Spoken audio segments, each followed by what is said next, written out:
রাজ্যে ফের নতুন আরও একটা সিবিআই তদন্তের নির্দেশ দিল কলকাতা হাইকোর্ট। এবং যদি কোন কারণে এই নির্দেশ দেওয়া হয়েছে সেটা না জেনে থাকেন তাহলে জানলে অবাক হয়ে যাবেন। এবং যে প্রশ্নটা কার্যত প্রায় প্রত্যেকটি পশ্চিমবঙ্গবাসী, নিরপেক্ষ পশ্চিমবঙ্গবাসী তোলার চেষ্টা করছে, পুলিশের এই ভূমিকা গোটা রাজ্যে আইন শৃঙ্খলার পরিণতির এই অবস্থানের অবনতি হওয়া সত্ত্বেও পুলিশ প্রশাসনের এই ন্যাক্কারজনক ভূমিকা যখন গোটা পশ্চিমবঙ্গবাসী একেবারেই ত্রাহি ত্রাহি রব উঠছে, যখন পশ্চিমবঙ্গের সাধারণ মানুষকে নিরাপত্তা দিতে পারছেন না রাজ্য পুলিশ, এবং সেই কারণে বিভিন্ন জায়গায় মানুষ নিজের হাতে আইন তুলে নিচ্ছে। যেমন আমরা দেখেছিলাম পটাশপুরে ধর্ষককে সাধারণ মহিলারা বাঁশ পেটা করে তাকে মেরে দিয়েছিল। যদিও আইন সাধারণ মানুষের হাতে তোলার ঘটনাকে আমরা কখনোই সমর্থন করি না, কিন্তু এই ঘটনা প্রকাশ্যে এনে দেয় যে রাজ্য পুলিশের ওপর সাধারণ মানুষের কি ধরনের বিতৃষ্ণা তৈরি হয়েছে। এবং আজকে আপনাদের বলবো, শুধু সাধারণ মানুষের নয়, এর আগেও বিভিন্ন ক্ষেত্রে প্রমাণ পেয়েছে যে সুপ্রিম কোর্ট থেকে কলকাতা হাইকোর্ট একেবারে রাজ্য পুলিশের ভূমিকায় প্রত্যেকটি ক্ষেত্রে প্রশ্ন তুলেছে। আর আজকে কি হয়েছে জানেন? যে খবরটা দুপুরের মধ্যে আসলো সেটা শুনলে আপনারা চমকে যাবেন। অভিষেক বন্দ্যোপাধ্যায়ের মেয়েকে নিয়ে কুমন্তব্য, হেফাজতে নিয়ে মার পুলিশের, তদন্তে এবার সিবিআই হাইকোর্ট। কি হয়েছে আপনাদের সামনে একেবারেই গুছিয়ে বলছি। তৃণমূলের সর্বভারতীয় সাধারণ সম্পাদক তথা ডায়মন্ড হারবারের সাংসদ অভিষেক বন্দ্যোপাধ্যায় এখন কোথায়? গোটা রাজ্যে যখন এই ভয়ঙ্কর পরিস্থিতি, যে অভিষেক বন্দ্যোপাধ্যায় বুক ফুলিয়ে নির্বাচনের সময় বলে থাকেন যে আমাদেরকে আপনি আনন্দের দিনে পাবেন না, তৃণমূলকে আপনি দুর্দিনের সময় পাবেন, কোথায় তৃণমূল, কোথায় অভিষেক বন্দ্যোপাধ্যায়? গোটা পশ্চিমবঙ্গের আনাচে কানাচে যখন মায়েদের হাহাকার চলছে, যখন সাধারণ মানুষ উৎসবে না মেতে রাস্তায় নেমে আন্দোলন করছেন, অভিষেক বন্দ্যোপাধ্যায়ের সেই কথার প্রমাণ কোথায় যে আমরা আনন্দে নেই, আপনাদের সঙ্গে দুঃখে রয়েছি? অভিষেক বন্দ্যোপাধ্যায় তো দীর্ঘ 2-3 মাস ধরে কার্যত গায়েব, এবং শোনা যাচ্ছে এই মুহূর্তে তিনি নাকি দেশেও নেই। যদিও আমার কাছে কনফার্ম খবর নেই, আমি একেবারে অসমর্থিত সূত্র থেকে বলছি তিনি এই মুহূর্তে নাকি দেশে নেই। কিন্তু সেই অভিষেক বন্দ্যোপাধ্যায়ের মেয়েকে নিয়ে কুরুচিকর মন্তব্য করায় বিজেপির মিছিল থেকে 2জন তরুণীকে গ্রেপ্তার করেছিল বেশ কয়েকদিন আগেই পুলিশ। এরপরেই পুলিশের বিরুদ্ধে অতি সক্রিয়তার অভিযোগ এনে উচ্চ আদালতের দ্বারস্থ হয়েছিলেন ওই 2জন তরুণীর পরিবার, এবং অভিযোগ হেফাজতে নিয়ে ওই 2 মহিলাকে বেধড়ক মারধর করা হয়েছে। এবার সেই ঘটনার প্রেক্ষিতে সিবিআই তদন্তের নির্দেশ দিল কলকাতা হাইকোর্ট। ভেবে দেখুন, এতদিন পর্যন্ত বিভিন্ন দুর্নীতিকাণ্ড বলুন কিংবা খুন ও ধর্ষণ কাণ্ডের জন্য আস্থা রাখতে না পেরে রাজ্য পুলিশের ভূমিকায় ক্ষুব্ধ হয়ে কলকাতা হাইকোর্ট বিভিন্ন ক্ষেত্রে সিবিআই তদন্তের নির্দেশ দিয়েছিল। তার সর্বশেষ ঘটনা হচ্ছে আরজি করের তদন্তভার, যখন পুলিশ প্রশাসন সেই তদন্ত করছিল, কিন্তু কলকাতা হাইকোর্টের শুনানির প্রথম দিনেই প্রধান বিচারপতি সেই দায়িত্বভার কলকাতা পুলিশের ওপর বিশ্বাস না রাখতে পেরে সিবিআই এর হাতে ন্যস্ত করেছিলেন, এবং তারপর থেকে কোনো সিবিআই তদন্তের নির্দেশ দেওয়া হয়নি। কিন্তু দেখুন কোন ক্ষেত্রে সিবিআই তদন্তের নির্দেশ দেওয়া হচ্ছে, যে লকআপের মধ্যে অ্যারেস্ট করে নিয়ে গিয়ে পুলিশ নাকি 2 মহিলাকে মারাত্মক অত্যাচার চালিয়েছিল। কেন? তাদের বিরুদ্ধে কি অভিযোগ? তাদের বিরুদ্ধে মূলত অভিযোগ অভিষেক বন্দ্যোপাধ্যায়ের কন্যার সম্পর্কে কোনো কুরুচিকর তারা বক্তব্য বলেছেন। দেখুন, অভিষেক বন্দ্যোপাধ্যায়ের কন্যার সম্পর্কে কুরুচিকর যারা বক্তব্য বলছেন তাদেরকে সমর্থন করার প্রশ্নই নেই, কিন্তু অতীতেও আপনাদের দেখিয়েছি এই মুহূর্তে সাধারণ মানুষ এতটাই ক্ষুব্ধ হয়ে রয়েছেন, বিশেষ করে তারা বিভিন্ন অংশে কিছু তুলনা টানছেন। তুলনা হিসেবে অনেকেই বলার চেষ্টা করছেন যে মমতা বন্দ্যোপাধ্যায়ের পরিবার তারা যদি নিশ্চিন্তে থাকতে পারেন আমাদের রাজ্যে, তাহলে গোটা পশ্চিমবঙ্গবাসী আমরা কেন নিশ্চিন্তে থাকতে পারবো না? সেই তুলনা টানতে টানতে অনেকেই এই ব্যানার্জি পরিবারের সম্মানীয় মহিলাদের নিয়ে মন্তব্য করে বলেছিলেন হয়তো অনেকেই, যে তারা যদি সুরক্ষিত থাকতে পারে গোটা পশ্চিমবঙ্গে, তাহলে পশ্চিমবঙ্গের বাকি নারীরা কেন সুরক্ষিত থাকবে না? তবে হ্যাঁ, দেখুন এই মুহূর্তে সবাই আন্দোলনে নামছেন, সবাই হয়তো বিভিন্ন ইউটিউবারকে বা বিভিন্ন সাংবাদিকদের প্রশ্নের মুখে কোনো জবাব দিচ্ছেন, এবং এরা কেউই হয়তো ট্রেন্ড নয়, আবেগের বশে অনেক কথা বলে ফেলছেন, যে কথাগুলোর একটা গুরুত্বপূর্ণ মানে রয়েছে, কিন্তু কথাগুলো যে ভঙ্গিতে বলা হচ্ছে সেই ভঙ্গিটা হয়তো ঠিক নয়। সেই কারণেই অনেকেই বিপদের মধ্যে পড়ছেন। কিন্তু দেখুন, যে পুলিশ প্রশাসন যদি কেউ এই ধরনের মন্তব্য বলে থাকেন আইন মোতাবেক পুলিশ ব্যবস্থা নিতে পারে, তা বলে পুলিশ গায়ে হাত দিতে পারে? এমন ন্যাক্কারজনক পুলিশ এই ব্যানার্জি পরিবারকে বাঁচাতে গিয়ে গোটা পশ্চিমবঙ্গ মানুষকে শত্রু বলে মনে করছে কি রাজ্য পুলিশ? এই কারণেই কি পশ্চিমবঙ্গের মানুষ গোটা পুলিশ গোটা পুলিশের ওপর এতটা ক্ষুব্ধ? আমরা দেখুন বিভিন্ন ক্ষেত্রে বলে থাকি যে সাধারণ পুলিশের দোষ নেই, তার কারণ তারা নির্দেশটুকু পালন করে আসছেন, তাদের হাত পা বাঁধা। তারাও হয়তো অনেকেই চাইছেন এই আরজিকর কাণ্ড থেকে কুলতলি এবং বিভিন্ন ক্ষেত্রে নারী নির্যাতনের ঘটনার তারাও হয়তো বিচার চাইছেন, কিন্তু তাদের করার কোনো উপায় নেই, তারা সরকারি চাকরি করেন। আপনি কি করে একজন মহিলা, সম্মানীয় মহিলাদের ওপর গায়ে হাত তোলেন? এবং এমনই গায়ে হাত তুললেন যে কলকাতা হাইকোর্টের মাননীয় বিচারপতিকে এ নিয়ে সিবিআই তদন্তের নির্দেশ দিতে হচ্ছে। মানে কত নৃশংস আপনারা অত্যাচার করেছেন দুই মহিলার ওপর। তারা যদি কোনো রকমের খারাপ মন্তব্য করে থাকেন আইনের আওতায় তার বিচার হবে, মাননীয় বিচারপতিরা শাস্তি প্রদান করবেন। আপনারা কে? নিজের হাতে আইন তুলে নিয়ে আপনারা নিজেরাই শাস্তি দেওয়ার কে? শুধুমাত্র অভিষেক বন্দ্যোপাধ্যায়ের মেয়ের সম্পর্কে এই মন্তব্য করা হয়েছে বলে আইন হাতে তুলে নিয়ে আপনারা শাস্তি পর্যন্ত দিয়ে নেবেন?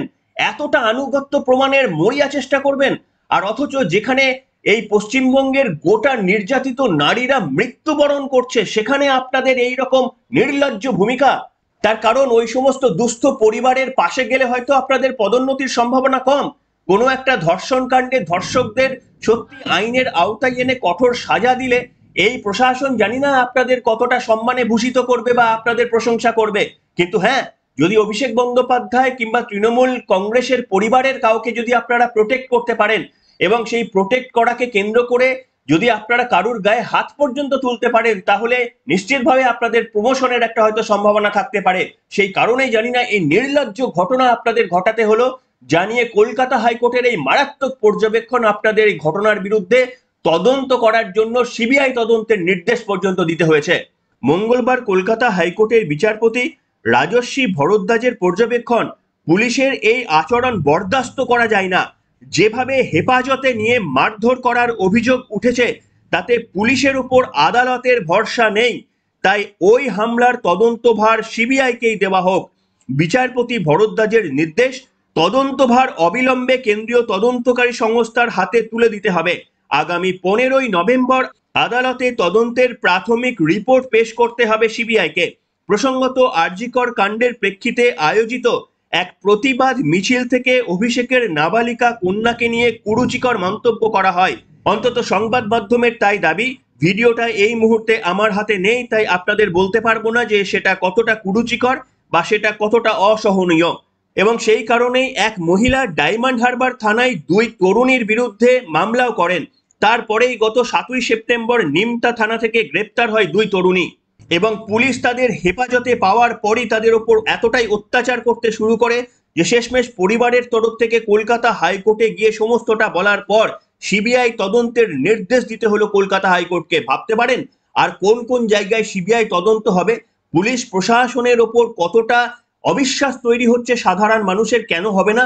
যে কাস্টাডিতে নিয়ে দুই মহিলাকে শারীরিক নির্যাতন করার মতো মারাত্মক অভিযোগে যদি সিবিআই তদন্ত দিতে হয়, তাহলে এই রাজ্য পুলিশের ওপর কোন মানুষ ভরসা রাখবে?